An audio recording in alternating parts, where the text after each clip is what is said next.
tunazungumzia hadithi ya bwana mtume Muhammad sallallahu alayhi wasallam, hadithi ambayo ameipokea al-Imam al-Bukhari rahimahullahu ta'ala.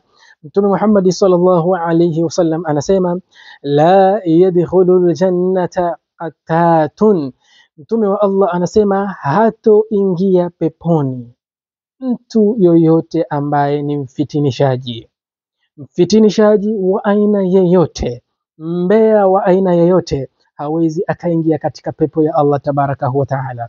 Ndugu yangu, ni watu wangapi leo hii wanaofanya usengenyaji? Ni watu wangapi leo hii ambao wanaoketi katika vibaraza vya nyumba zao kwa lengo tu la kusengenya watu fulani wanaopita, au kusengenya majirani zao fulani na fulani?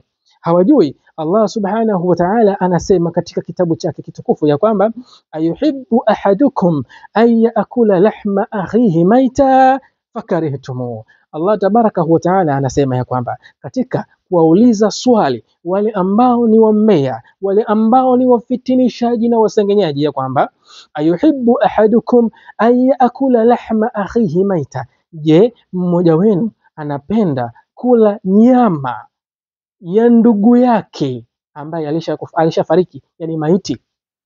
Je, kuna mtu anapenda kula nyama ya baba yake aliyekufa, au nyama ya mtu wake wa karibu, ndugu yake wa karibu aliyekufa? Allah akasema, akajibu kwa kusema fakarihtumu, basi chukieni kusengenya, basi chukieni kufitinisha, basi chukieni kukaa vibarazani na kusengenya fulani na fulani.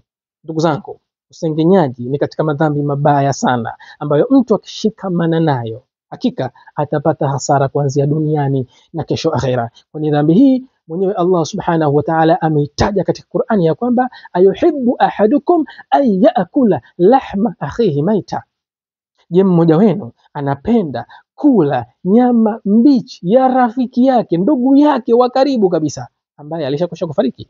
Fakarihtumu, basi chukieni kusengenya, chukieni kukaa vibarazani na kuzungumzia fulani na fulani, chukieni kusengenya maisha ya mtu, kwani na katika madhambi ambayo mwanadamu akiyafanya yatamwangamiza